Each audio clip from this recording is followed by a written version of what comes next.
Hello student, स्वागत है आप सबका मेरे YouTube channel Aditya math academy में। और इसमें हम पढ़ रहे हैं क्लास 10th की मैथमेटिक्स, जिसमें हमने 2 चैप्टर कंप्लीट कर लिए हैं और आज हम इसमें चैप्टर नंबर 3 स्टार्ट करने जा रहे हैं। जो चैप्टर नंबर 3 है उसका नाम है दो चरों वाले रैखिक समीकरण युग्म। अब ये दो चरों वाले रैखिक समीकरण युग्म क्या होते हैं, ठीक है, इंग्लिश में इन्हें कहेंगे लीनियर इक्वेशंस पेयर इन 2 वेरिएबल्स। ठीक है, ये होते क्या हैं? सबसे पहले बात करते हैं हम दो चरों की। ठीक है, दो चरों का मतलब है दो वेरिएबल्स हमारे लिए दिए जाएंगे इनमें, और रैखिक समीकरण का मतलब है कि उन दोनों वेरिएबल्स की जो पावर होगी वह 1 होगी। ठीक है, तो इस प्रकार का अगर हमें कोई भी समीकरण दिया जाता है जिसमें दो वेरिएबल हों और दोनों वेरिएबल्स की पावर 1 हो, तो ऐसे समीकरण के लिए दो चरों वाले रैखिक समीकरण कहा जाता है। ठीक है, परिभाषा देखते हैं, पहले इसकी डेफिनेशन देखते हैं। ऐसे समीकरण जिनमें दो चरों, जैसे मान लिया हमने x और y हैं, x और y कोई दो चर होते हैं, ठीक है, तो इस प्रकार के कोई भी दो चर होंगे का प्रयोग हो, ठीक है, ऐसे समीकरण जिनमें दो चरों का प्रयोग हो और दोनों चरों की घात 1 हो, दोनों चरों की घात कितनी हो? 1 हो, तो दो चरों वाले रैखिक समीकरण कहलाते हैं। यानी ऐसे समीकरण जो होते हैं वह दो चरों वाले रैखिक समीकरण कहलाते हैं। जैसे x और y दो चर हैं, दो वेरिएबल्स हैं, ठीक है, दो वेरिएबल्स हैं, ठीक है, वेरिएबल्स हैं अगर, ठीक है, तो अगर दो वेरिएबल्स इस प्रकार से दिए गए हैं हमारे लिए x और y, तो उनके द्वारा जो बना हुआ व्यापक समीकरण होता है, ठीक है, रैखिक समीकरण का जो व्यापक समीकरण होता है वह होता है ax plus B Y plus C बराबर 0, जहाँ a और b क्या होंगे?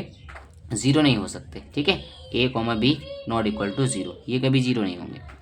और a b c ये जो दे रखे हैं ये क्या होंगे? इसके गुणांक होंगे।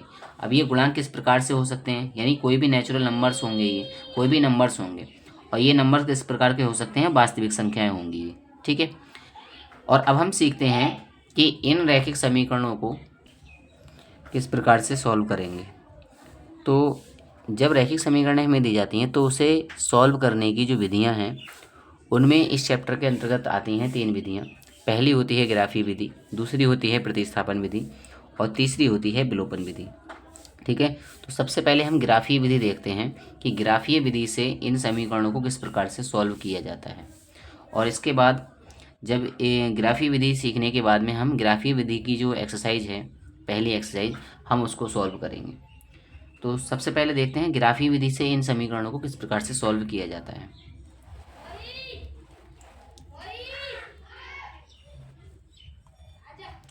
तो ग्राफीय विधि से सॉल्व करने के लिए हमें दो समीकरण युग्म दिए जाएंगे।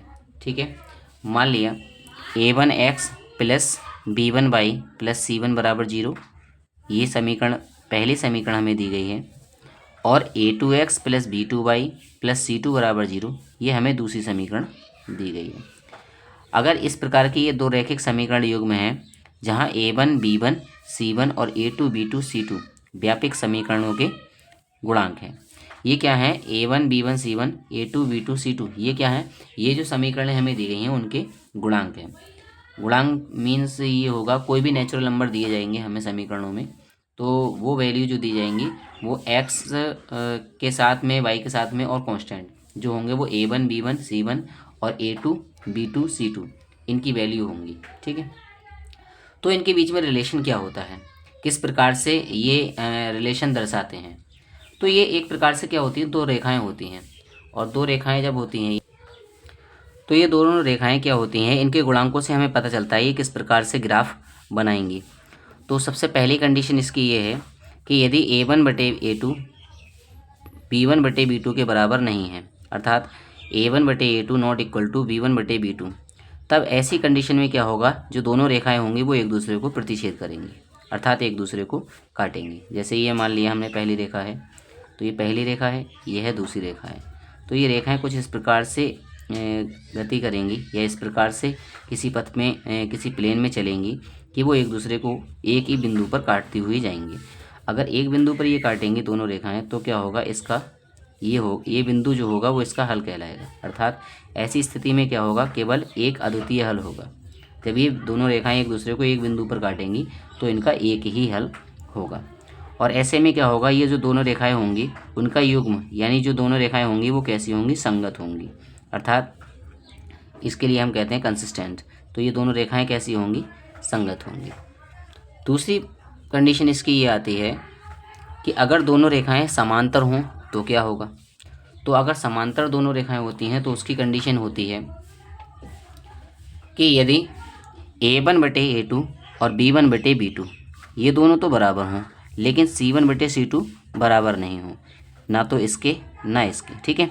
तब ऐसी स्थिति में क्या होता है, जो दोनों रेखाएं होती हैं जब वो किसी प्लेन में चलती हैं तो वो दोनों एक दूसरे के समांतर होंगी, ठीक है। दोनों रेखाएं कैसी होंगी, समांतर होंगी। और जब समांतर होंगी तो ये एक दूसरे को काटेंगे नहीं किसी भी पॉइंट पर, ठीक है। जैसे ये मान लीजिए पहली रेखा है ये और ये है दूसरी रेखा, तो ये दोनों रेखाएं क्या होंगी, एक दूसरे के समांतर गति करेंगे। जब ये दोनों रेखाएं एक दूसरे के समांतर चलेंगी तो ये एक दूसरे को कभी भी नहीं काटेंगे, और जब कभी नहीं काटेंगी तो इनका कोई भी हल नहीं होगा, ठीक है, कोई हल नहीं होगा। और ऐसे में जो निकाय होगा अर्थात जो युग्म होंगे वो कैसे होंगे, असंगत होंगे, ठीक है। तीसरी कंडीशन ये आती है कि अगर ये दोनों रेखाएं एक दूसरे के संपाती हों, अर्थात संपाती का मतलब है अगर एक ही पथ पर गति करें, ठीक है। जिन बिंदुओं से पहली रेखा जाती है उन्हीं बिंदुओं से अगर दूसरी रेखा जाए तो ये कंडीशन आ जाती है संपाती होने की, ठीक है। तो उसकी कंडीशन ये होगी, ऐसे में क्या होगा, A1/A2 और B1/B2 और C1/C2 तीनों ही एक दूसरे के इक्वल होंगे, ठीक है, बराबर वैल्यू आएंगी इनकी। तो जब भी हम इनका रेशियो निकालेंगे तो वो कैसा आएगा, बराबर आएगा। ऐसे में क्या होगा, रेखाएं संपाती होंगी, अर्थात कुछ इस प्रकार से होंगी। जैसे एक रेखा ये जा रही है निकल करके, ये पहली रेखा, और उसी पर क्या होगा, दूसरी रेखा भी उसी मार्ग से जाएगी जिस मार्ग से पहली रेखा जाएगी। जब ये इस स्थिति में होगी तो क्या होगा, ये दूसरी रेखा जो होगी वो पहली रेखा को अनेक बिंदुओं पर टच करेगी, ठीक है, अर्थात बहुत सारे बिंदुओं पर काटेगी। जब बहुत सारे बिंदुओं पर काटेगी तो ऐसे में क्या होगा, इन रेखाओं के अनेक हल होंगे, बहुत सारे हल होंगे, ठीक है, मैनी सोल्यूशन होंगे। और निकाय कैसा होगा इनका, अर्थात जो रेखाएं होंगी वो कैसी होंगी, वो संगत होंगी, ठीक है। तो ये तीन कंडीशन है और तीनों ही कंडीशन हमारे लिए बहुत इंपॉर्टेंट हैं। इससे रिलेटेड हमारे लिए 2 नंबर के MCQ भी पूछे जाते हैं। तो इससे रिलेटेड जो एक्सरसाइज है, एक्सरसाइज नंबर 3.1, जो हम नेक्स्ट वीडियो में स्टार्ट करेंगे, और ये कंडीशन आप लोग याद कर लेना, इन्हीं से हमें हेल्प मिलेगी आगे करने के लिए, ठीक है। तब तक के लिए वीडियो को लाइक करें और चैनल को सब्सक्राइब करें। और यदि किसी बच्चे का कोई डाउट्स रह जाता है किसी चीज़ को लेकर के, अगर कोई बात समझ में नहीं आती है तो वह कमेंट बॉक्स में लिख सकता है, तो मैं दोबारा से कोशिश करूँगा कि उसे समझा पाऊँ, ठीक है। Thank you.